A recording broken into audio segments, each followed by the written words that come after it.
we have a couple of customers like who produce puzzles or like crazy. all the activities to be locked down in the home. So they're kind of booming at this time. Whoever thought that a puzzle and like board game company would boom in 2020, right? Dude, seriously.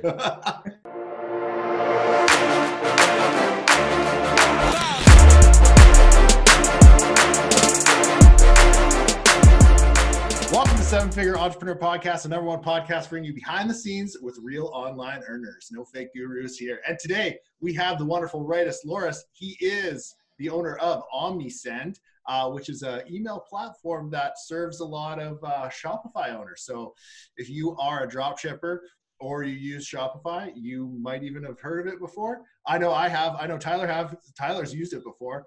Yes, sir. We actually helped a customer with his online marketing. We did a little Facebook advertising for him, a little email marketing for him, and he used Omnisend. It was a cool platform. So this will be exciting. Also, we got Tyler here, as always, in sunny Florida, living his best life. That's right. Trying to. Yeah. Yes, trying. Under lockdown, under these circumstances, you know. But yeah, here we are. So Rytis, welcome, man. Good to have you. Gabriel, hey Tyler, yeah, really pleasure to be here, and really fascinating to hear that you have used Omnisend. And it's for Shopify, not only for Shopify, for anyone who's selling online, like all of the platforms, Shopify, BigCommerce, Magento, WooCommerce, or even your homegrown e-commerce platform via our open API. So it can all be integrated, and you can benefit. But yeah, primarily we are focusing on to serve those who are selling online. That's correct. Yeah. Cool. This actually, the way this podcast came up was a little bit different than most. I guess, I don't know if you had hired someone or what, but they contacted us. And generally when we get contacted, we just generally don't know the person. So we kind of stay away. Yeah, more or less. And then Gabe will every now and again send an angry email back saying, stop contacting us. But because we had heard of your company before and actually used your platform, we're like, this might actually be cool because we know this guy, we know this is a real company. We obviously didn't know you, but we knew about your platform. So that's how come we dug in deeper. And obviously we had the call that we had and got some background, which we will go into on this call a little bit more. But just so everyone knows, where are you based right now? Yeah, so thanks for not reporting our email as a spam and not bouncing our interest. Yeah, being honest is kind of, we have this strategy. We tried a bit. We had an agency, so our kind of one of our PR activities, let's say, is that like this, to really be present in podcast areas, etc., which have listeners, and one of the ways to really reach your audience or potential audience. So I'm based on Lithuania. So and really thank you, and really a pleasure to be in tier 1 podcast who have listeners and really interesting by themselves, which this is very nice to be here. So I'm based in Lithuania in Vilnius. So we are European companies, like Northern Europe, pretty small country here. So is that where the company's based currently? Yeah, so it's kind of companies. Its home office is here. We have around 50 people here. Then we have almost 10 people in the United States. So although we are a European company, but the vast majority of our customers are coming from Americans, United States and Canada. So more of 60% of our business is coming from North America.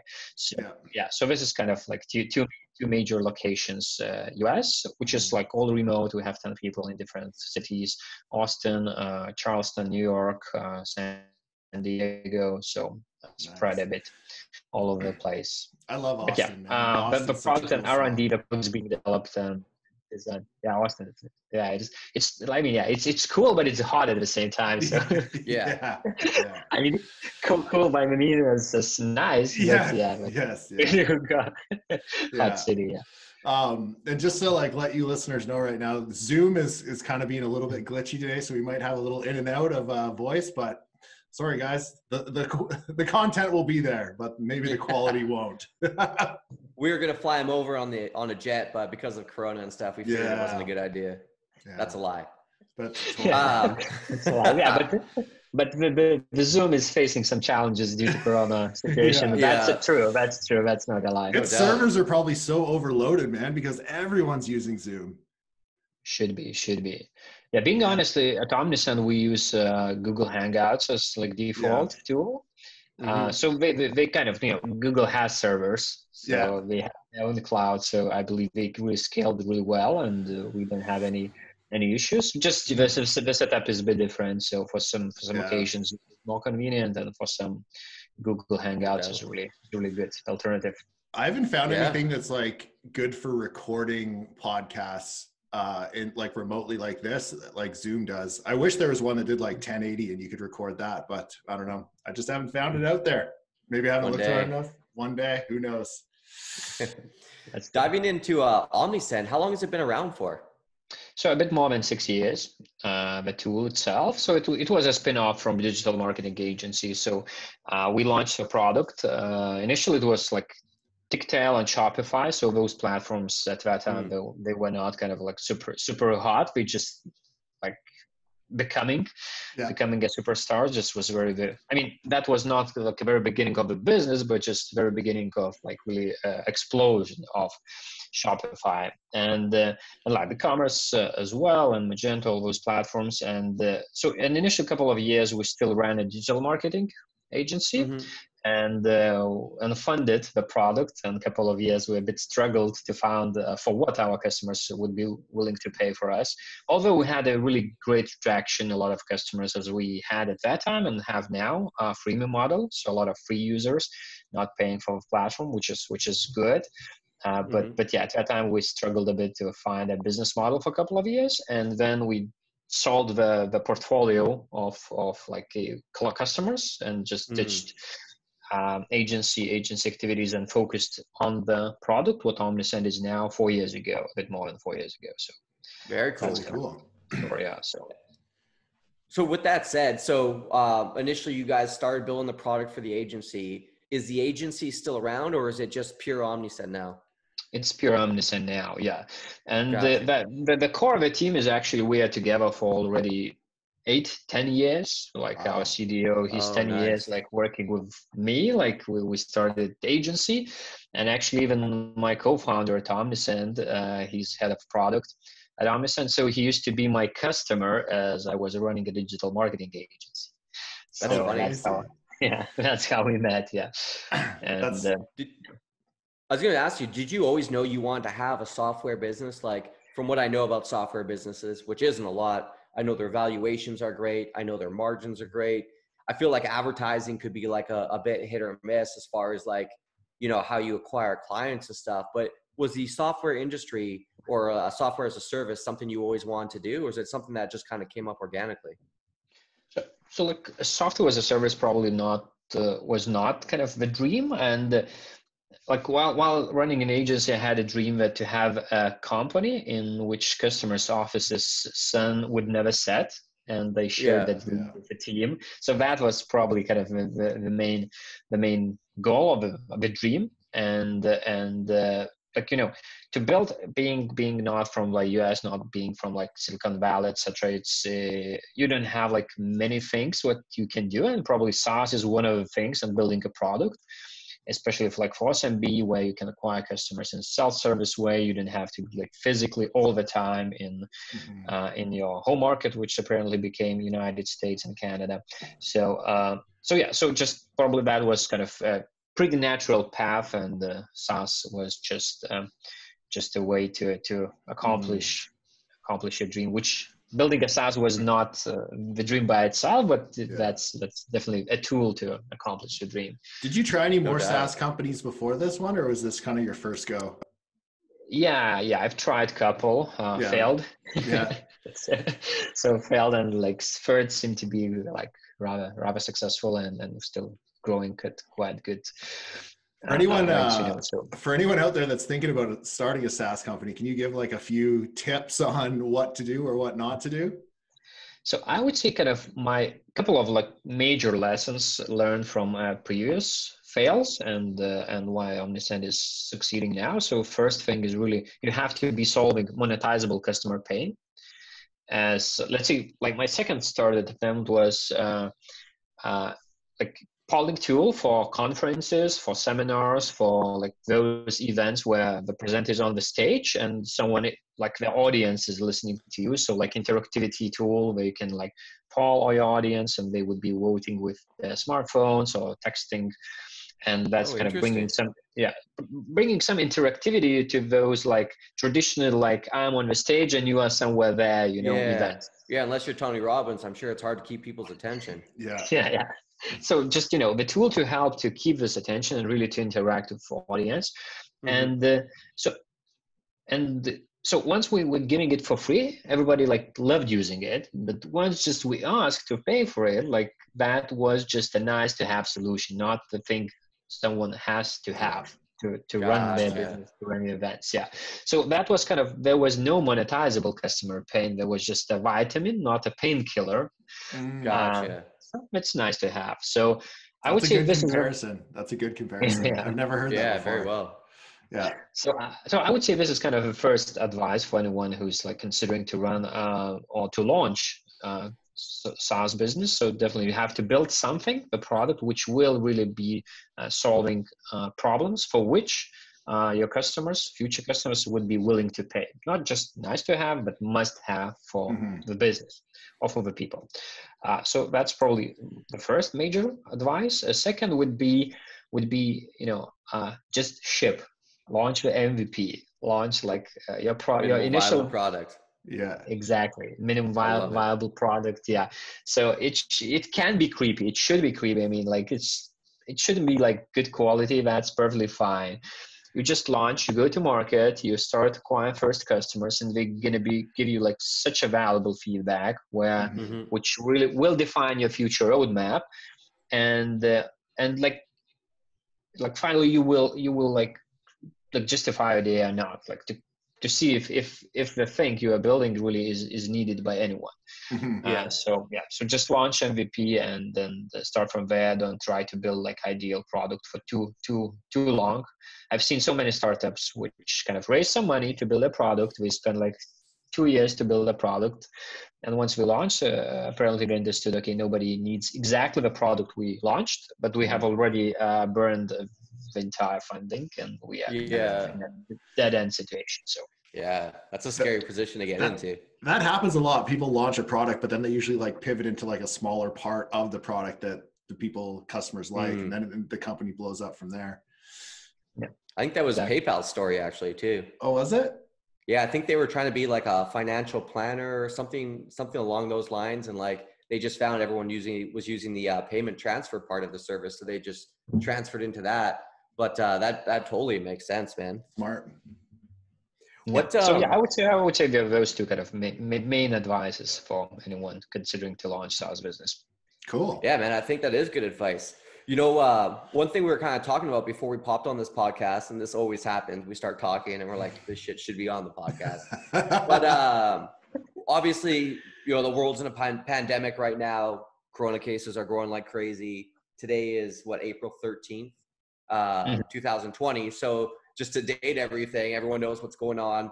Governments have shut down businesses across the world, which is probably, I don't know if this is definitely not happened in my lifetime that I'm aware of, where businesses have been shut down by the government. And so like a lot of people are kind of in a very interesting spot right now.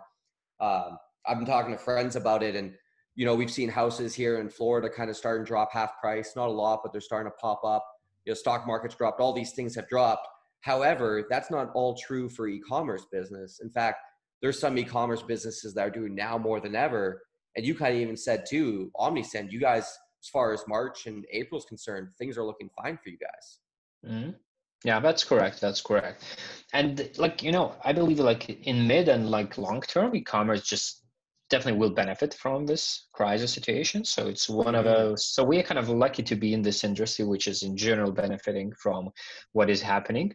Although there are some kind of short-term struggles, and definitely all the businesses are moving online. That's a fact, and we see a lot of new customers coming, like both small ones and even like established, rather all the businesses which were not kind of fully present online, or even those who had online presence, let's say brick and mortar chain, whatever, 3 stores, 10 stores, 20 stores, and they had already their online store, but they were not investing enough in that online store. So now they understood, okay, shit, I have to focus on this, and I kind of lost my opportunity to be like equally present in digital world, in online world. So we're definitely double downing on that. So that's beneficial for us in a short term, like as you already said, that like they put the data stamp here, so everybody knows. So in February it was a bit challenging, because like a lot of our, or some part of our customers were more drop shippers.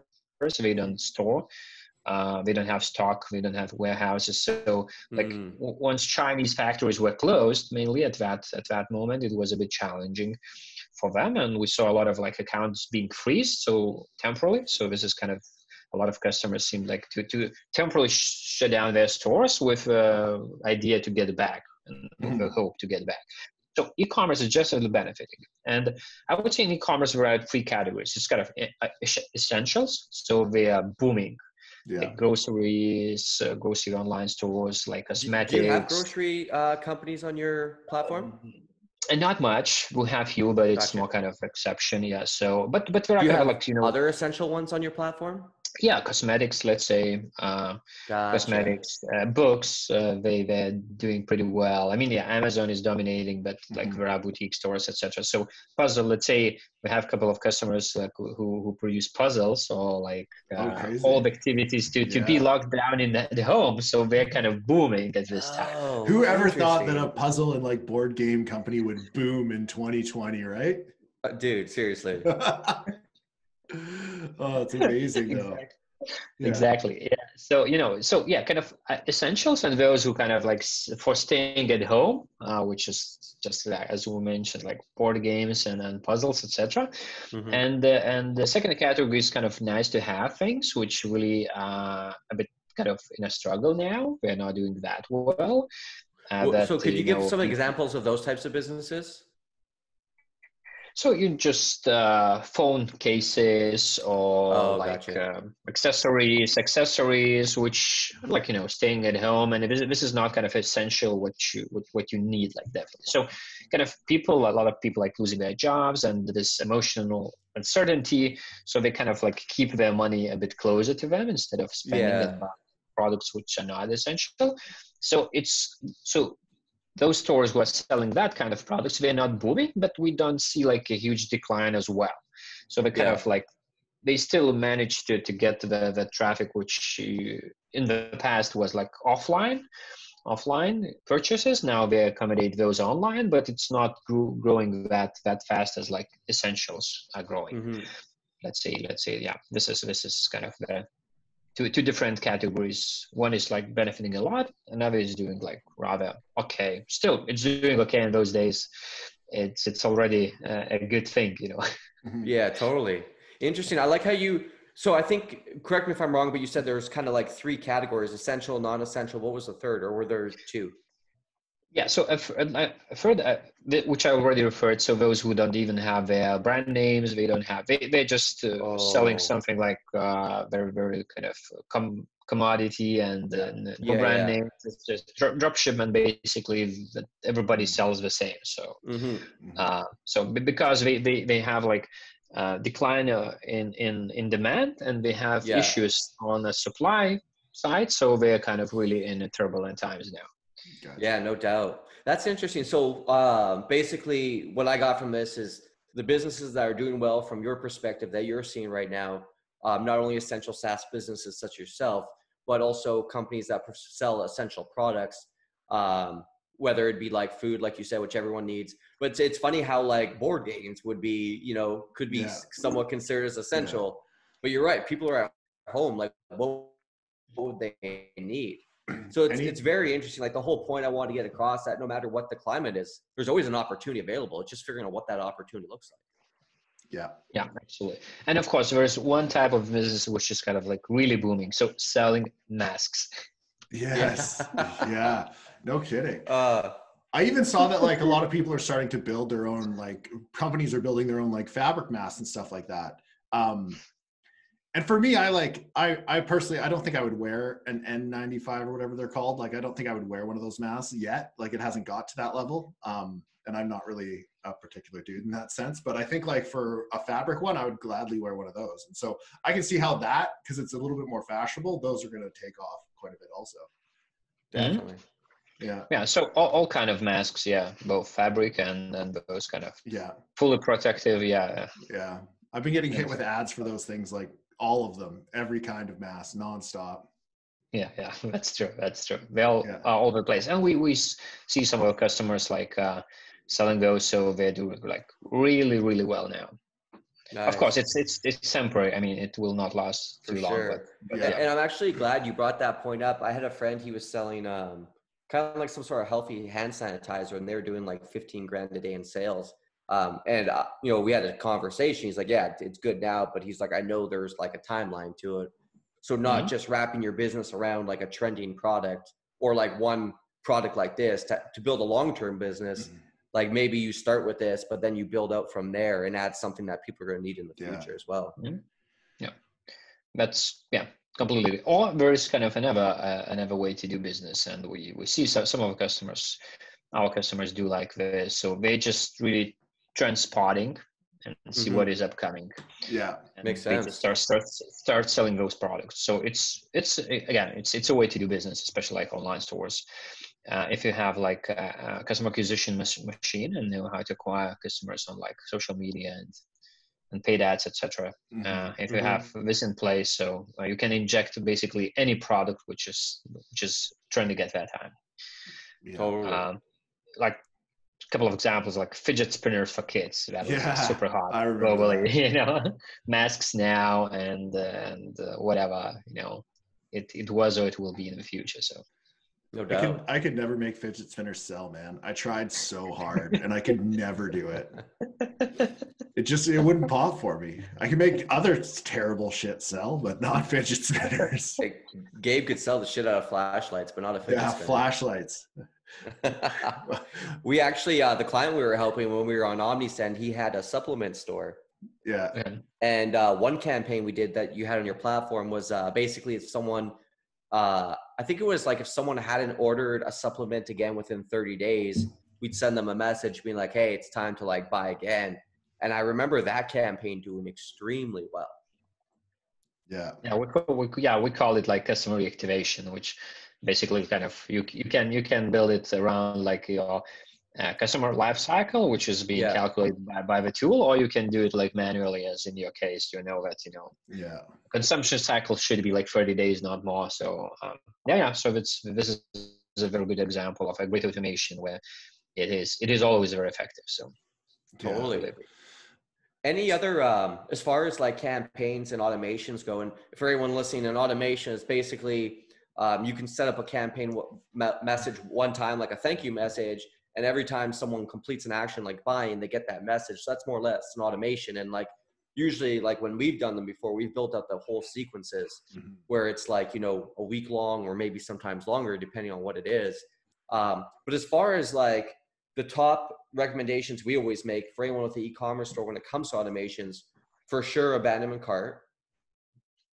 For sure, welcome series to buyers. For sure, welcome series to anyone who opts in. Is there any other ones you'd kind of recommend that I haven't listed?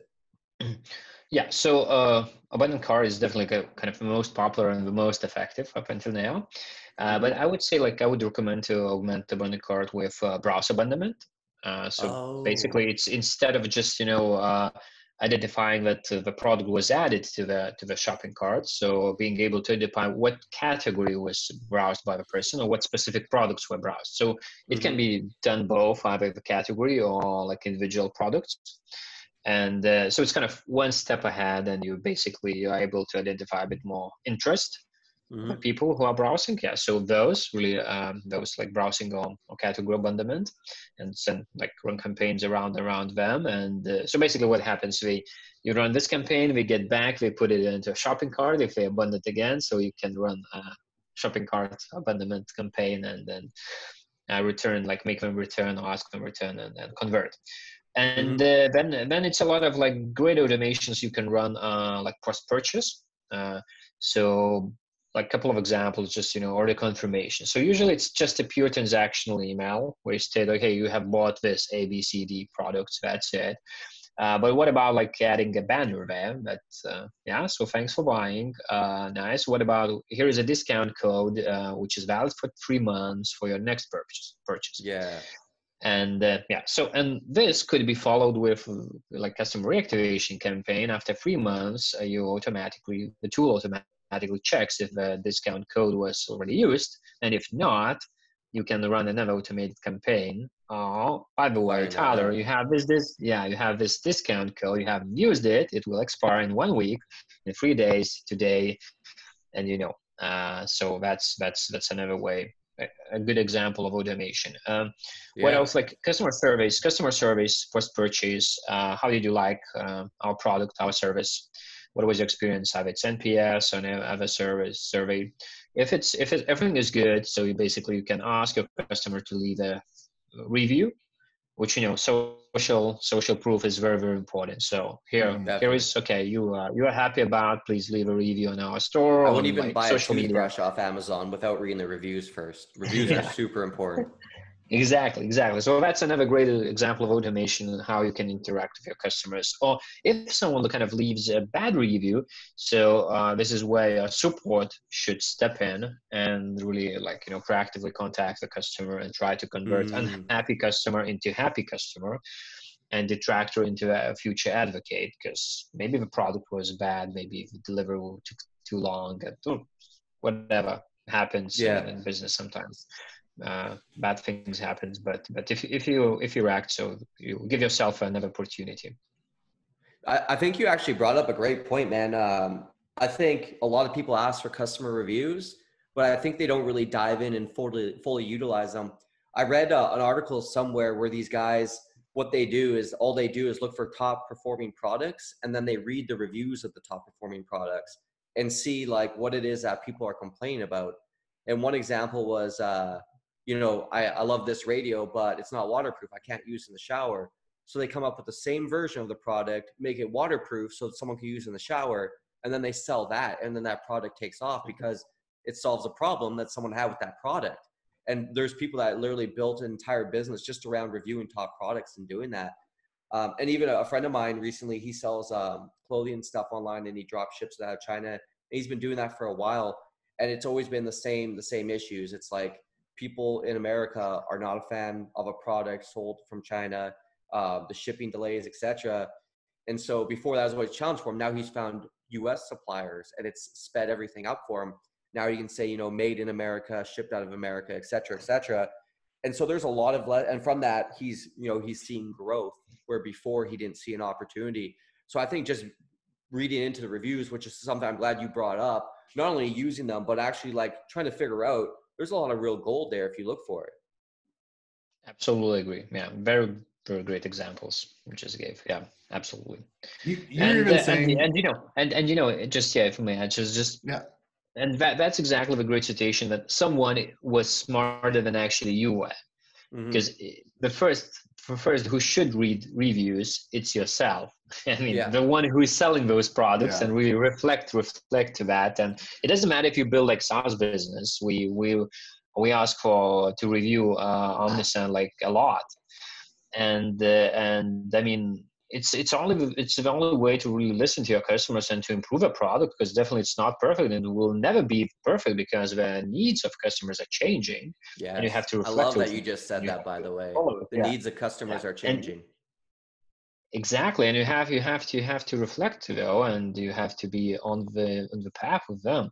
And it doesn't matter. It's for SaaS businesses, for e-commerce business, for any other business. You must listen to your customers. Otherwise, you're gonna be left behind. And someone, as Tyler just gave some examples, someone just will build a waterproof version and outsell you. So that's a great example. How often do you add new features to Omnisend just based off your clients' needs? Go ahead, Gabe. Oh yeah, so we like major features. We don't have so we have at least some release, like minor release every lovely week. Oh, crazy. So it's kind of like minor tweaks, improvements, etc. But like a month we add like at least 2 to 3 new features, which a bit Wow. larger. Yeah. So it's really dynamic and it's really yeah. I didn't expect that much. That's cool though. That's super cool. How many tech guys do you have building stuff out? So now we like in total the company headcount is like 70, 75, 76 of us now, Yeah. and we are around like 20, 27, like up to 30, like in the product team, also like Oh, cool. engineers, Yeah. product managers, designers, etc. Yeah. Wow. It's a Very lot. cool. That's super cool, man. Um, so you were saying, so is the majority of your stuff on Shopify? I know that you were saying that it was on other platforms as well, but are most of your customers Shopify since it's such a big platform? Yeah, it's the main platform for us. But other platforms are doing like pretty well, etc. So how do you say, if we talk logos, so like Shopify is really dominated like Yeah. customer count. If we talk revenue, so on other platforms, so we have like much larger customers. Let's say on average customer on Shopify is smaller Mhm. comparing to other platforms. So it's kind of, if we talk customers like logos, so Shopify is dominating. Like if we talk revenue, it's still like very important for us, but it's not that dominating comparing to like homegrown, comparing to Magento, BigCommerce. Yeah. Gotcha. That's cool. So As that's the far thing. as And, yeah, of course, go ahead. Shopify is like growing, so like Yeah. crazy. Yeah. itself, yeah. What as far as what Omnisend is now, with mainly being an ESP for e-commerce, is there a long-term vision or version of the platform you see that changing a lot, or do you think that's always going to kind of be its core? So we launched it as like pure ESP, like email service provider. For Yeah. e-commerce like 6 years ago, and we kind of stick to that. But a couple of years we rebranded. It was like kind of another name, Soundist, but we rebranded to Omnisend. It's like two fundamental like shifts which happened with rebranding. So first we decided to go a bit up market, as we started with serving like really small businesses, like micro businesses, one man show, etc. And once we grew, they were graduating us. Due to kind of lack of features. So we kind of focused on that to really catch up with other players and to be able to serve mid-market stores. So it's not the case anymore. Our customers are not like graduating us. We stay as we grow. As now you can start like with a really that simple to use like interface and like basic version, and if your business grows, we have different plans, etc., and we have really robust features under the hood if you want to run like sophisticated campaigns. So it's kind of a first, and the second decision which we made, so moving from ESP and email service, solely email service provider, to omni-channel service provider, marketing tool. So so what Omnisend is now, so we have email, we have text messages like SMS, SMS, we have Facebook Messenger, we have web push notifications, we have WhatsApp, and Wait, like you have ability. email, SMS, and Facebook Yeah, Messenger? yeah, that's correct. It's all in one tool. Yeah, and I don't that's think there's how. any other platforms that have all three, is there? There are some platforms, but they are kind of not focused. They're not focusing on e-commerce. So for e-commerce, we are Yeah. really like unique, and we are the only one Interesting. to have those different channels on one platform. And being able to, you as a customer, like a marketer, being able to build like different communication flows around the same customer, but just utilizing Yeah. different channels. Yeah. So that's kind of like what we have already started, and this is our long-term vision. We strongly believe that e-commerce will be omni-channel in the future. E-commerce, it's all like commerce, retail. There will be no e-commerce or like brick and mortar as it Yeah. still does exist. There will be just commerce, and you as a customer will be able to purchase anywhere where you prefer doing that. And that's what exactly has to be with marketing. You as a marketer, you as a like brand, you have to bring the ability to your customers to choose the most preferred channels for the brand to communicate with you. Yeah. So that's kind of what we strongly believe, and this is how we define and build our product around, and where we find our long-term vision. Very cool. That's super cool. Taking a step back and just talking about building a SaaS company, when I think of that, I think like expensive tech people. I think of like all this code, servers, hosting. I think about payment processing. Like I think about all these things, and most of those things I almost don't even want to deal with. A million And then bug fixes. Yeah, and that's just like building the software. On top of that, you got to promote the software. And an ESP is not, it's not like you're not the only ones in the market, obviously. So now you got to figure out a way to like get out there and really handle that. As far as like building a SaaS company as a whole, like I don't even know where to start. As far as like developers and stuff, like did you guys hire locally there in Lithuania, or where did you guys start? Yeah, so we just source a bit of like content. Yeah. Content marketers. So like, yeah, some content, but like the rest we have all the full timers. So developers, yeah, and Was everyone full time from the beginning? Yes, that's correct. Gotcha. So you remember me telling like I used to run digital marketing agencies, so we had some developers in place, which really helped so you us. pulled them over. Yeah, that's Gotcha. correct. Yeah, because I was really curious if you started with like an outsourced team and brought it in-house, or if you guys were just in-house at the gate. Yeah, but it was kind of easier for us, and I believe that helped us at the initial stage, that we had already the team in place with like a lot of those people. It was kind of rather small team at that time, but a lot of those people are still with us, so for quite many years, 8 to 10 years. So that was easier, yeah, for us. It's actually kind of cool but I'm sorry, but my advice would be hire like full-time, hire internally from the very beginning. How come? Sorry? Oh, why would you advise that? What's your rationale? How come? Okay, how come? Yeah, so just because you need like you need very fast reaction. You have to be able to react to your customers' feedback like very fast. You have to have, I mean, they can be kind of remote people, that's perfectly fine, but you have to have their full-time dedicated. You cannot do in like, placing an order for agency and then waiting for them to dedicate some time for you, etc., etc. You have to really be fast and really to react to your customers' needs. Not talking about really being able, and like initially, even now you have some technical bugs, but once you just launch the very first version, just minimum viable product, it's so buggy.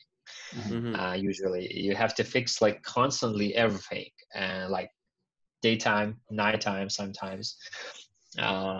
So you have to have like people who are really dedicated their full time for your product, not being like distributed over like too many projects or things like that.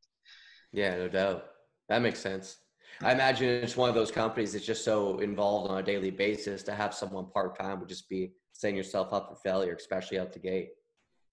Yeah, that would be my advice and my point of view. Again, like maybe just for like very first MVP version, maybe you can hire someone just like really outsource thing.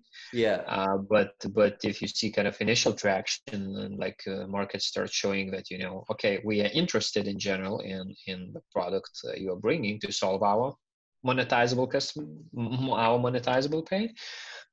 So as soon as you have initial traction, hire full-time people. Makes sense. What about as far as marketing your product in a competitive marketplace? Like, how do you get above the noise and get people to see you? Oh, that's a good question. Like, experiment. It's probably a daily challenge. It's a daily challenge, like experimenting a lot. So first thing, which I believe really helped us initially and still helps us, so having a focus and focusing on the market niche. So e-commerce in our case. There are a lot of ESPs in the market, like hundreds. We have a list of hundreds of ESPs, like considering them to be our competitors. Do you send them like a DDoS attack or what? No. That happened once. That was one time. At the beginning. So some of them are just so much bigger than us that we don't want them to send DDoS attack in return. Right. Makes sense. No, I prefer that us as a company, we prefer like a frenemy approach. instead of like fighting with your rivals. So you better cooperate with, especially like usually, there's one leader from whom we want to take the business. And there are a lot of like smaller players in the market who wants to take the business. So my point of view is better unite and attack the leader and take some business from the leader. And then once you become like leaders in your market, then you can start like fighting to each other. But before that, you better unite and better work together. Interesting. Yeah. So that's my kind of approach. And Yeah. my this frenemy concept. That's smart. So as far as like execution on that, do you guys do a lot of paid ads? Do you focus more on like content plays? Like where do you focus your marketing efforts to grow a SaaS company? Yeah, so content is it's a huge for us, like SEO effort, SEO content, like good quality content, but good quality content is one piece. Like what really works good for us is like we have a lot of like customers, so we have a lot of data, so we produce like really unique like infographics and roundups, like that's smart. Marketing statistics like 2020 or like Black Friday.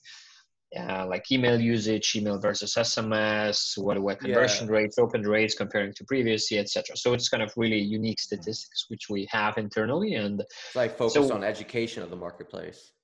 It's like both education and like we get a lot of quotes of those, as it's really it's not something which just saying okay blah blah, and you cannot find like many of those all over the place that you can quote anyone. So only those who have this data can come up with like infographics and like white papers, etc. So this is what works really well for us. On top of that, like really SEO effort, then you really try to seed your content instead of waiting to someone to pick it. So the combination of both like really good quality content plus SEO effort, plus like Capterra, G2, and all the comparison sites work really well for us. Paid ads on top. Can you actually talk about those? Because we've never talked about that before. Sure. I don't even know what it is. Yeah, there you go.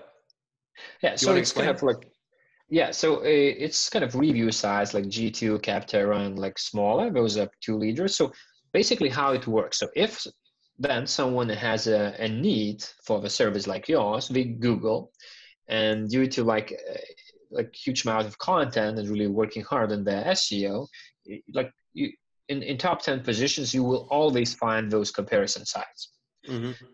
So and they are kind of independent, so they're not biased, and they're collecting like independent reviews from customers, and they're comparing by themselves, etc.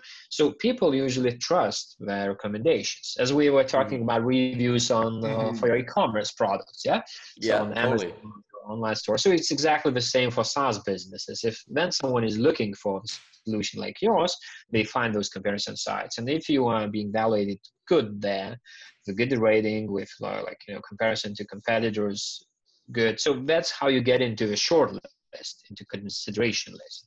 And then it's up to you, like for smaller customers, the product sells itself. For larger customers, where your salespeople have to really convince that you are the best solution for that potential customer, for that prospective customer. So so it really kind of drives traffic for us, and very cool. For any SaaS to work with those comparison sites. Yeah, that's a great marketing idea right there. Just being on review sites, have someone review your product, being on review sites, yours versus theirs. We've definitely never had anyone talk about that before, especially I imagine in your market where like a customer, do you know what the average customer spends? Yeah, it's kind of around $80 per month. Nice. And then what's the lifetime value ballpark? Ballpark, so it's we have like two customer segments, but on average customer stays with us a bit less than 2 years. So so someone's going to be with you for a period of time, so that's a very valuable customer. Very cool. I like that idea. That's super cool. Do you have like, so I know that with email, deliverability is a huge issue. How do you kind of stand out in that area and make sure that people's emails are getting delivered to the right inboxes? So yeah, so it's kind of two things. Yeah, it's a challenge. You have to like constantly work with that, and we have deliverability managers in the team who like full time do this really. Supervise what our customers are doing, how our IPs are doing, how our servers are doing, etc. It's one thing like it's really a commodity. Like 7 years ago, there were ESPs who were kind of advertising based on that, and who have better deliverability than others. So nowadays it's not the case anymore. Like all of like the tools we have like something like quite good deliverability, like a bit larger ones, so those who like work seriously, etc. So, but you have like constantly work to have this level. But I mean, nobody will guarantee you like 99.9 delivery rate, inbox placement especially. And it's kind of like two sides. One is like ESP you're working with, and the second is like yourself as a marketer, as a customer. How do you behave? I mean, if you're sending a shitty content, so none of ESP will help you to really get into like inbox fully. If people are reporting your content as spam, if they unsubscribe at huge rates, if you don't have a up-to-date mailing list, which this is a huge kind of case, and a lot of customers we see they still keep their dead emails or old emails in their list. They're not like cleaning it up, which you should be doing like at least once per year to clean up your list. And like Gmails, Yahoos of the world, they're collecting those signals, and they really make a decision based initially on you. And only like in the second or third round they kind of blame ESP for like good or bad deliverability. So it was in the past a bit different. I mean, if ASP was doing well, so you will be placed no matter what. Now like Gmails, Yahoos, Outlooks, they are smart, and they like judge on an individual level, so on your domain, on your sender email, not entire like ESP's customer base. And that was actually a really good question, because people do ask us about email deliverability quite a bit, just like privately when they're saying what kind of ESP should I look at. And I've definitely seen a shift too of it being more based on the data that you're sending and how that data engages. And we've even seen some lists when we turn on automation, maybe the open rate's like 12 or 15%. But if you give it a little bit of time, then it starts growing 20, 30, 40% because the engagement's there. So it's almost like with good data, this is my hypothesis, with good data, like the deliverability will almost fix itself. That's correct. Yeah. So what's like shifting like from one ESP to another? So like warm up is like crucial. So instead of just downloading your entire list and then uploading it, start blasting immediately. Like warm up is very important. Then you start like sending for your best like opens, best like most engaged customers initially. And yeah, exactly, Tyler, what you said. You're sending like signals for email inboxes that okay, you are doing really well, and you are not like, you should not be judged, and should not be kind of blamed by inboxes like Gmails and Yahoo's and Outlook. So so it's kind of warm up, and it's a process. It takes up to 1 month to really properly warm up and to get best deliverability results. And what you said, so basically usually what we see initially, like your first campaign, doesn't matter how good or bad you behave, usually it gets a pretty good results. But if you did it in the wrong way, so your fourth, fifth campaign gonna go down. And then if you start fixing it, so you can get up again. And it's pretty dynamic, and it's not like set in stone, but okay, this is my deliverability. There's no guarantees, right? How does it work? Because I'm assuming you have like a boatload of IPs. Do you have different groups based on quality? So like, let's say I came in there and I was just sending garbage. You're going to obviously put me on the lower tier. Yeah. Okay, cool. Sure. And so, and you can have like for larger customers, we provide like dedicated IP service. So that's kind of the most like secure way for you to really be the full owner of your reputation, online reputation. And your online reputation. Of course, if you are sure that you are following best practices, and you will maintain your good reputation. Otherwise, you would maybe prefer having shared IPs. And if you are a small customer, so definitely having shared IP makes a lot of sense for you. Mm-hmm. But yeah, as Gabriel said, so yeah, definitely we have different tiers and the way we distribute customers in over those tiers. Really cool. So basically, just for people that don't know, when you sign up for an ESP, generally you're on shared IP, which means there's other people on there. So if there's one bad actor, it could negatively affect you, but generally the ESP manages that. But being on a dedicated, like you said, you're the only person on there. At what point do you advise someone go from a shared IP to a dedicated IP? So I would say kind of a couple of things. One is the size of your list. Size of your list. So I would say at least like 100,000 subscribers in the list. Yeah, I mean it's not one kind of rule of thumb. You can do it.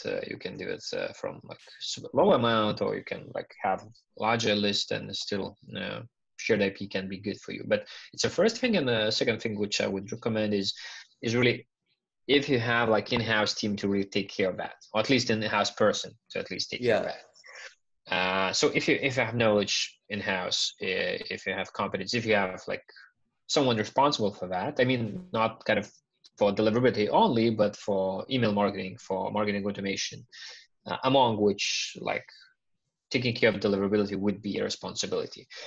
And you're willing, third one, you're willing to follow best practices, like clean up your list and then, and balance automations versus bulk campaigns, not overwhelm, etc. So cool. Makes sense. Yeah. So probably, if you're kind of mid-size and large-size business and you are sustainable and have a long-term perspective, definitely go for dedicated IP.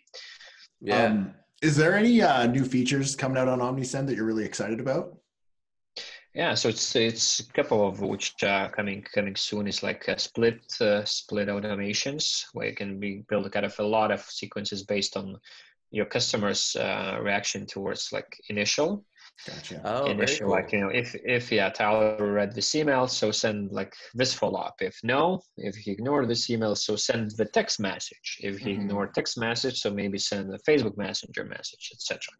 So it's kind of like what if. So it's one thing. Another which I'm really excited. So we're building like two-way communication with like help desks.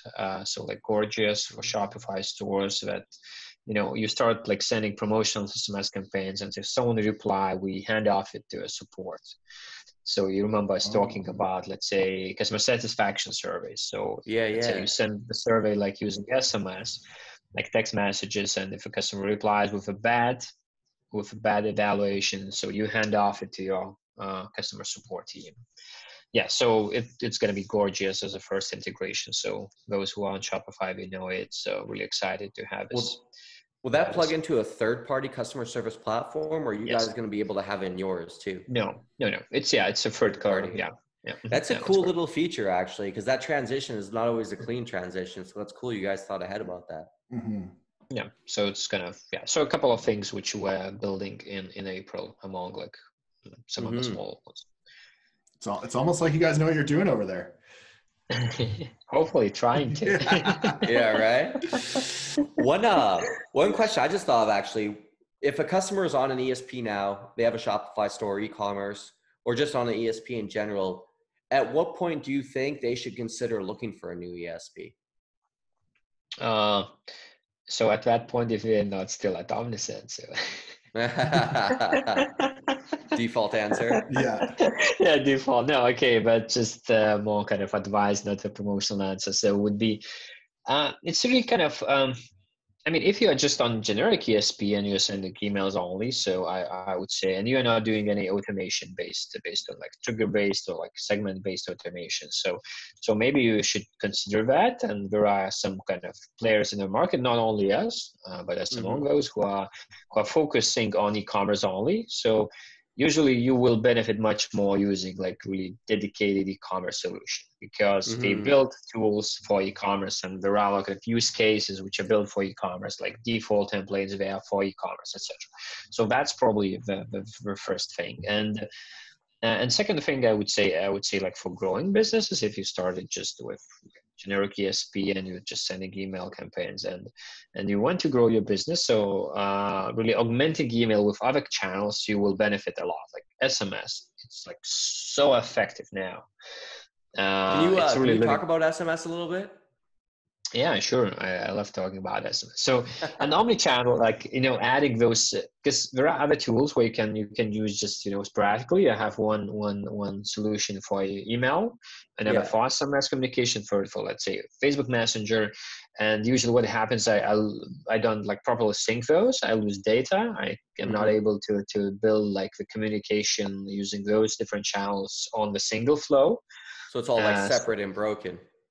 Yeah, exactly. So having the tool which has all those in one place is really huge. And like it's an omni-channel among our customers, those who are using at least 3 channels, we see almost like double increase of their revenue coming from those channels comparing to just using one channel. So it's kind of a lot of money left on the table if you're not augmenting your email with other channels.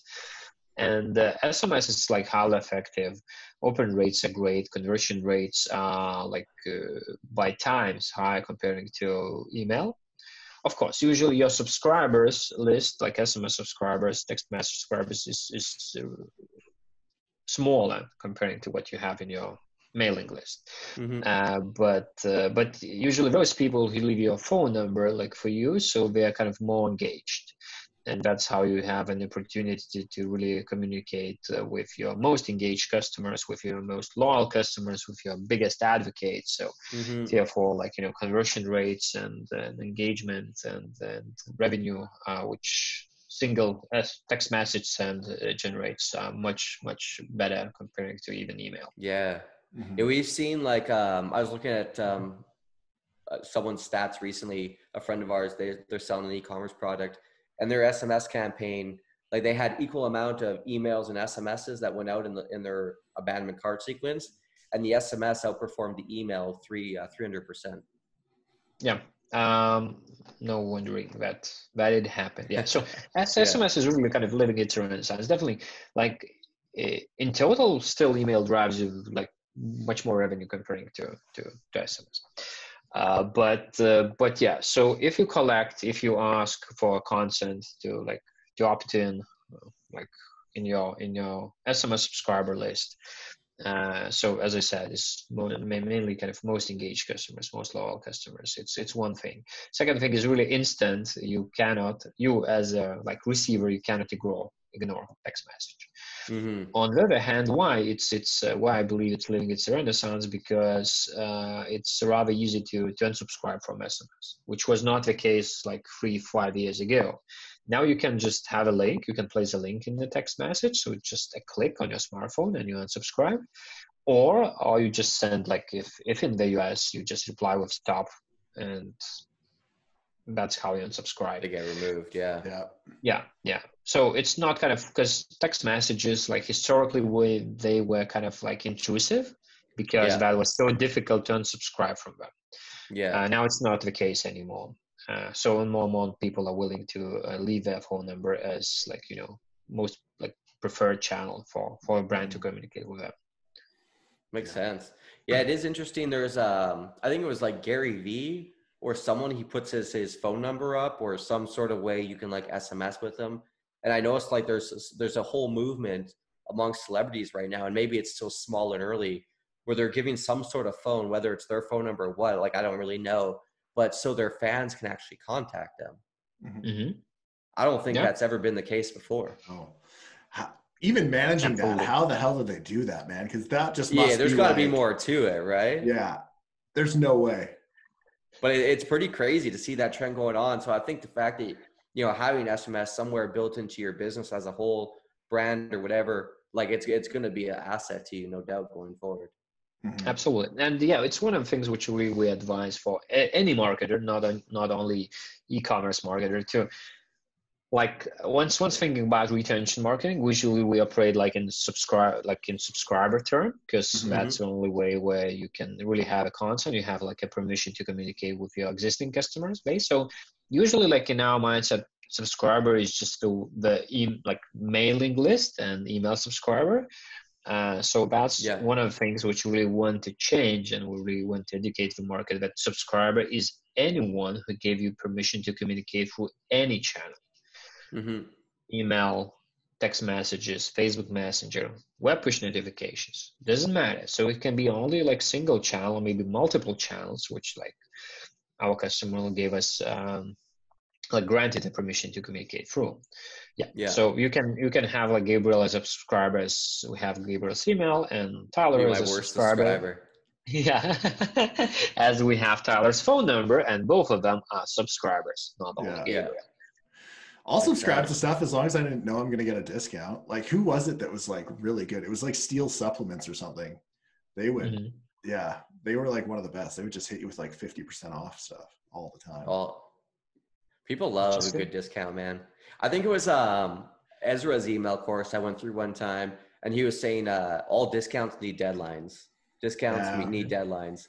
So you make a sale for 25% off, whatever it is, but it just can't be an ongoing thing. Like, there has to be a time frame or the customer won't act. And we found that as soon as we had time frames on stuff, we definitely saw an increase in revenue. Yeah. That's why Black Friday works so well. There's literally one day out of the year, and every year it seems to like shatter the previous year's like sales. So it's pretty crazy how well it works. Do you guys have that option to upload bulk discounts into your system from Shopify? Cool. Yes. Yeah, and even not even upload, like in case of Shopify. So you can basically create discounts in Omnisend platform. Oh, and cool. We're gonna push it to Shopify platform. So it's gonna be all synced, but no need to go to Shopify and create the discount code there. So I completely agree with you. Like, urgency works so good. I think just absolutely. A lot of people kind of understand that, okay, they are kind of pushing me, and this is kind of might be an artificial urgency or like the sense of urgency which is being stimulated, but still, what if not?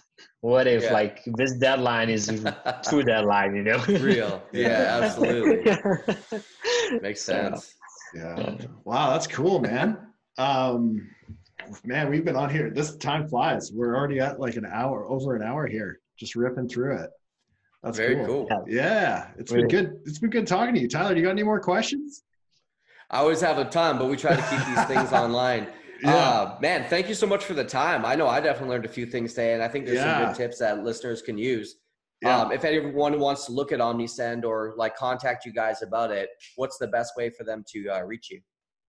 Yeah, so I would say Omnisend is really omnisend.com, and you can sign up for a tool. It's all self-service if you're willing to, or you can request for a demo, and our sales representatives would gladly show you around and what the benefits, what you can accomplish with using Omnisend. So that's probably the best way.